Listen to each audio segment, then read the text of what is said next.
Electric vehicles on the road are becoming more and more common, but electrifying large vessels, boats, we're not seeing that so much in the industry. We're only at the point where only the first baby steps are being taken. But that's not stopping a nonprofit organization from hiring out the Yacht Rigger and getting an old boat have new life breathed into it in the form of zero emissions displacement. And that's exactly what we're going to be checking out today on the On Deck channel.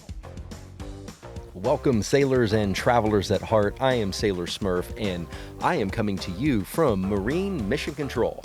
Really glad to have you guys watching the show today. Let's get right into it. I had this really cool surprise as I rolled up into the studio on Monday. Check this out. So it's Monday, and one of the coolest things that I've ever seen just pulled up into the yard here first thing on a Monday morning. It is the HH50. That's like nearly a $2 million catamaran is going to be pulling into our yard to get the mast stepped. So this is the boat as it looks like sitting right outside of the studio. This is so freaking rad.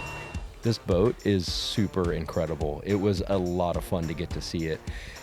So the Yacht Rigger was working in partnership with these other guys to do the commissioning on this HH50. And I just feel totally lucky to have actually been there to get to see the boat. I mean, I love boats. I love sailing. And so getting to see this was very, very special.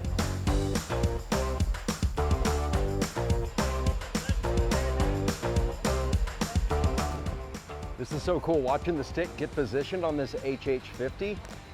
This is a completely different process than I've normally seen around here, so it's pretty sweet.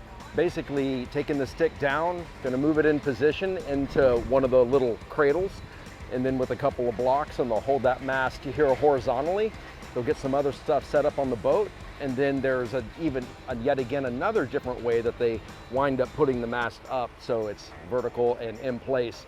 And then it's using all soft standing rigging, all Dyneema, so that'll look pretty cool seeing all that stuff get connected as well. Can you believe what this mast looks like? It's so pretty. This black carbon fiber, I mean, and the soft running rigging, it was just super sweet to check out. And you kind of notice it right there for a second, but that is a ball joint because yes, it does have a rotating mast, which is totally nuts. It's so funny walking around like a full carbon fiber mast like that. That thing has the biggest flare camera I've ever seen. And it's funny when you have a carbon mast like that, all of his antenna and the FLIR and radar and all that, bullhorn, it's all on the first spreaders there. So I guess they try to put as few holes as possible in the carbon fiber. I guess that makes sense. For me, getting to just step foot on a boat like this was an absolute privilege. I had so much fun doing it. It was sweet. I way overshot on the footage. I have like 500 gigabytes worth of footage on this boat, and all we were doing was assisting in the stepping and commissioning, so that was a little overshot. You have no idea how hard I had to work to minimize, like to squeeze down the footage and make it as quick as I have it here, because goodness gracious, I could probably roll like a 2-hour documentary on this boat by itself.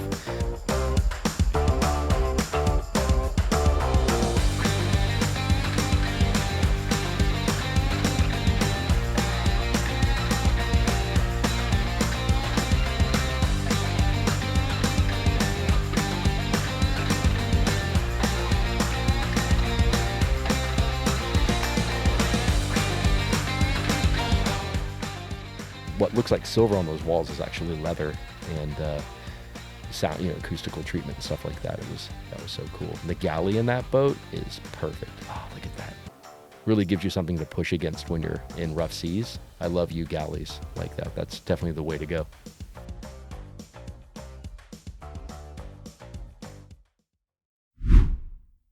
So I got into the studio Tuesday morning and was just checking things out. Steven gives an update here and tells us what's going down. Hey, Steven, what's going on at the Yacht Rigger today? Today, so far, we have stepped the mast on this Tiana 47 right here. We have a lithium battery and inverter install going on the Catalina right here. We are putting solar panels onto the hardtop for the hardtop replacement on the Beneteau Swift trawler over there. And around the corner here we have the Beneteau sail drive issue that we're resolving, a corrosion issue going on there. And a Leopard 50 window replacements going on the other side of the marina. And the powerboat conversion to lithium batteries, totally off-grid boat, is happening up on the hill, amongst other things. Out here in the yard, seeing what's going on.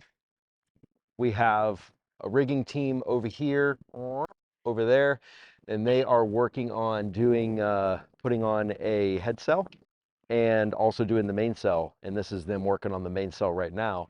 And then the HH50 is supposed to be gone at this point, but it is still there. As you can see, that big, beautiful boat. And there is a dude aloft working up there at the masthead. The man, the myth, the legend. What's going on? We're getting this mast ready to step tomorrow, so I'm just doing all the last minute things. Oh, what's this go on? This goes on a Tiana over there, Infinity.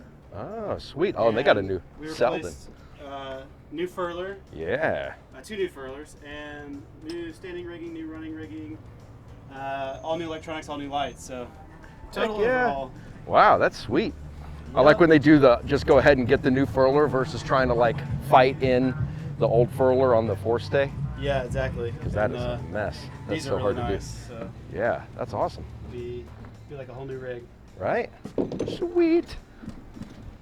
A whole new rig. That was a cool update on a mast getting ready. Oh yeah, you guys might like to see this. Check this out. Look at all these solar panels. That is a lot of panels, huh? Get these bad boys stacked up. The Yacht Rigger was doing the LG 430s, but I don't think LG is importing any longer into the US. So I'm not sure what these brands are. Those are some big ones though. And this is, the fab team made this cart right here. So that's the solar panel cart. And then the solar panels load onto the cart and then go for delivery and installation onto the boats. Back to the offices. Ooh, boat lift, all hell the boat lift. Yeah, so I go walking out and I see this huge big fiberglass slab, and it turns out it's a T-top to a Beneteau trawler, and the Yacht Rigger had that made somewhere. It finally got done and shipped in, and now it's the job of the Yacht Rigger to essentially take solar panels, line the thing, and then get it installed on top of the Beneteau and put all the electronics on it as well. Stephen gives a little bit of an update on that right here. Yeah, looks like we can pretty easily get 4 480s on here, bifacials. We'll just do a central, 2 central rails, mostly the full length of it, and we'll have just enough room on the aft portion here to get all those instruments on. And then those 2 antennas are going to cause a little bit of shading at times when they're up, but he can't fold them down. So he has the option to, if he's trying to maximize, if he's on the hook and doesn't need to transmit, he can just fold the antennas down and be 0 shade on just under 2 kilowatts of bifacial solar. So it's going to be pretty awesome. What boat do I want to hop on?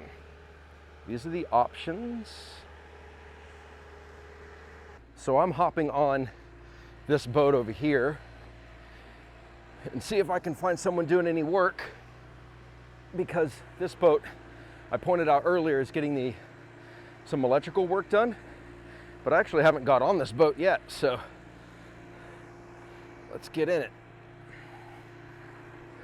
I'm just gonna sneak up on there's supposed to be someone from the electrical team on it, so let's just sneak up on them.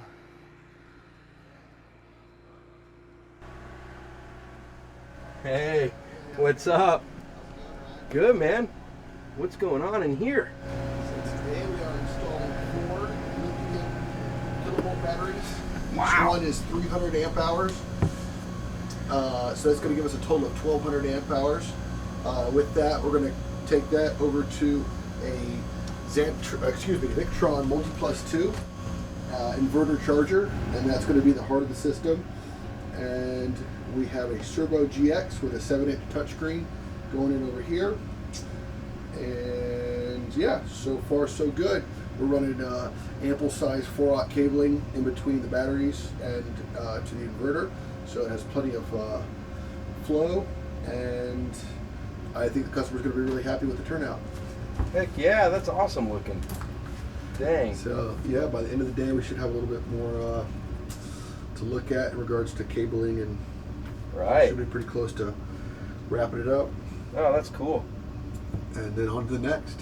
Well, it's Friday morning, and Steven is going to give us a sweet update on all the cool happenings around the yard. So let's cut to him and see what's going on. All right, here comes your Friday morning update. Right now we are wrapping up the tune after the Spartite deck chocks have kicked off on the Tiana over here, hooking up the furlers, finalizing the rig tune, connecting all the electrical so that boat can get out of here. Continuing on the battery and inverter lithium project on this boat right here, and actually the one up on the hard behind you, the one with the sail drive issue. The guys are starting to work on pulling out the lithium batteries on the trawler because they got flooded. So not our fault, but the boat got flooded before it came here, and we have to get those out, get them assessed. Thankfully, they are Lithionics, awesome brand. They can take full immersion, and the Lithionics factory is just going to double check things. But right now, they're still functioning despite literally being covered by salt water. So going to get those pulled out, take them to the factory, and continue on the solar project for the hardtop and get all the electronics figured out, and keep rolling on the Scooby-Doo electric conversion project and several other smaller re-rig projects that are going on in the yard. So this boat that's behind me right here is owned by a nonprofit organization called Scooby-Doo, which is really funny. I love that, Scooby-Doo. And they are going around and cleaning up reefs, owned by a rabbi and operated by some Jewish people who clearly have a really good sense of humor. They were able to inherit this boat. We're going to hear the story on that here in just a second and why the boat is named Ali's Way, but it's going to be a completely electric drive boat.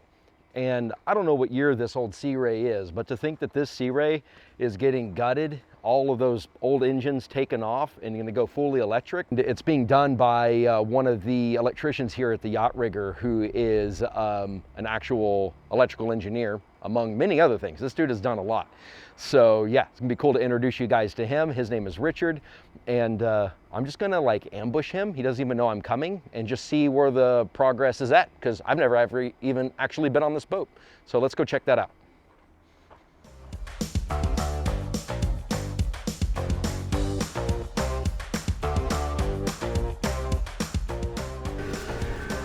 You've been ambushed. Oh, how you doing? What's up, man? Good. Wow, holy smokes. That's crazy. Those are the batteries. Huh? That gum. Yeah, they're 100 amp hour, 51.3 volts, but basically 48 volt nominal. Wow. That's And serious. yeah, it definitely is. It'll kill you too if you're not careful. Jeez. 48 volts across the heart path will kill you. Wow. It's enough to break down the internal resistance of the body. So Whoa. That's crazy. So we have to take precautions when I button this up. We're going to have covers over everything that's high voltage. It's all powered, electrically powered, right? Yeah. The Right, drive. they It's had not hybrid. No. They had two big 454 gas guzzling, motors that they hauled out of here. The motors will go right there. Those big things right there are 350 amp fuses. So we're Dang. talking a lot of current, a lot of power. Jeez. This is some of the wiring that I'm finishing up. I'm running wires up to the control panel. This is the new control panel. Oh, wow. Huh. This whole thing had regular engine controls, and you can see them sitting on the right. back there. And this is going to be the whole new panel. So this is NEMA communication. This is the Venus motor control thing. I just put this so it doesn't fall off. It's another status thing that's custom for the system. I talked to customer and they're putting a newer GPS, Garmin GPS. They had one that was like vacuum tube practically. They're going to keep this VHF, so that'll go right there. And then this is a status control information thing for the system.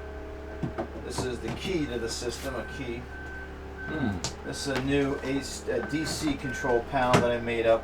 The customer bought this and then I just made the panel. And I'm wiring that in. So that goes there. And then the dual controller, which hasn't arrived yet, will go right here. for both engines. Oh, right, that makes sense. The controllers they make currently are sideways, and they don't have any dual controllers. This is something I made. It's so these are high voltage contactors. Those little cans down there. They'll be controlled by these two switches, and they are latching. They are latching contactors. So what happens is all we have to do is pulse them with a 12-volt pulse. They'll lock, and then they don't have to do anything. They won't draw any power. And then when they want to disengage it, they just hit it down, and that will unlock them. And then when they lock, this is a status. There's auxiliary contacts on those. I ordered them that way. That'll tell the operator that you definitely have voltage to the motor. So these two will light up. One for each port motor, starboard motor. And then this is just their. This is for their nav lighting, because they need need more than one switch for nav lighting. And this is just so that no one touches it and hits it by accident. Oh, that's cool. Yeah. And that goes right here. That goes right in this spot. So all the new panels have been custom made.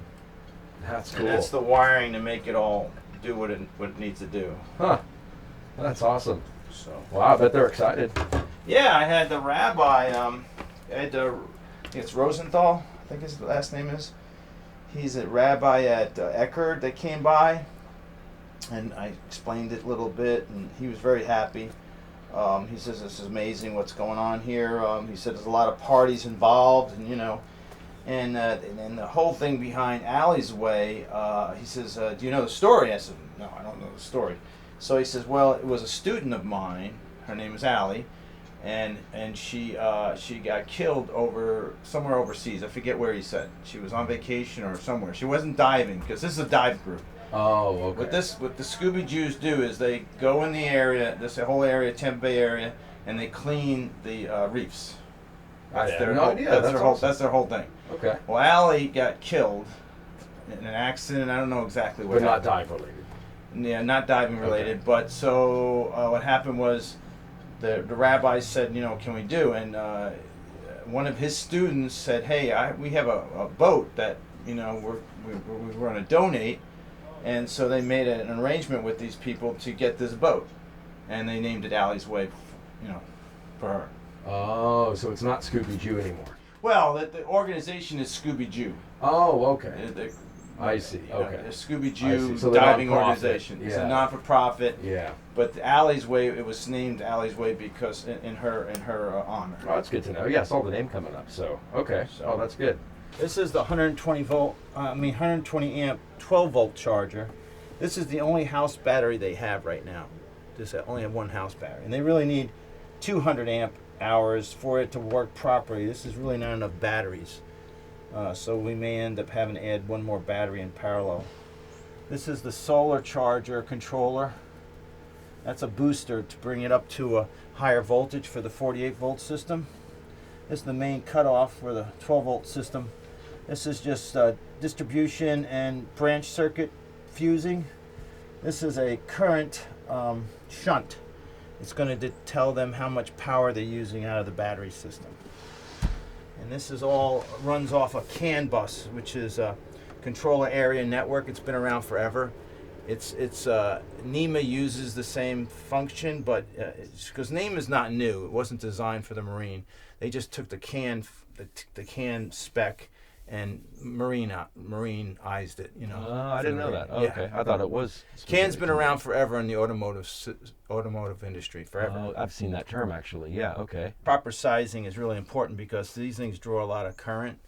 And the customer, Zach, he's the dive master, I guess, that runs the organization when they're out on the water. He was hoping to just be able to plug it in with a regular extension cord. I says, it's a quick way to create a fire. Mm. So you guys got a Cadillac, and you can't plug it in. You got to realize it's not a Yugo any longer. Right. You've got a Cadillac system here. Yeah. And these units take a lot of power. Yeah. So you have to properly size the wiring, or you're gonna have a fire. I see. Okay. Well, I bet they'll follow whatever you tell them. They just don't know until they're told. I'm a degreed engineer. I've been doing engineering work for eons, and you know, I read the specs, I follow the specs. I don't want to do something that's not safe. Yeah, yeah. That's why I'm glad people with the engineering mind are the ones building stuff, because if I did it, it would look cool, but it'd kill everybody.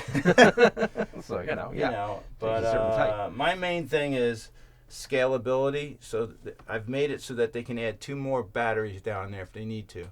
We'll have to add some more circuits, but they can actually fit That's 2 nice. more those large batteries down. I have a feeling they're going to, even though I don't know anything about it, I bet they're going to need it. I was asking them, are you going to have a gen set, you know, so that if you need to be able, on your way, charge your batteries as you're going? They said, no, we want to be totally clean, environmentally friendly now. That's cool. That's cool. I mean, we that's our mission on the reefs. We don't want to be doing it. Yeah, they're setting the standard, you know? Yeah, I love that. That's sweet. All right, man. Well, thanks for all your hard work on it. Look forward to getting updates. Yeah. So that is it this week for the On Deck channel. We have in the coming week here some really cool stuff that we're going to be checking out. There's a boat that got pulled out that it turns out the cell drive was damaged on. Steven actually mentioned that before, and so the work on that is going to be going into next week, and we have a really cool warning about that they give to boat owners and some stuff to definitely keep an eye on as it relates to all of the submerged metals on your boat. Like, let me know what I could be doing better content-wise that serves the cruisers that are out there and the aspiring cruisers. My entire ethos here is to entertain and do my best to educate. And if you wind up getting a little inspired along the way, then all the better, because that is what I want. That's the content that I want to provide to you guys out there. I wanted to make a quick plea. Any comments that you guys can give to the electrical team, the fab team, and the rigging team, I mean, just these guys you see who stop in the middle of working really hard to interact with the camera and share some knowledge with us is a really big deal, because I am here to soak up all that knowledge that I possibly can for my future cruising plans, and I really hope that you guys are getting a lot out of that too. Also, obviously, like and subscribe if you're finding this content helpful. Thank you so much for your time, and we will see you next week on the On Deck channel. Sailor Smurf, out.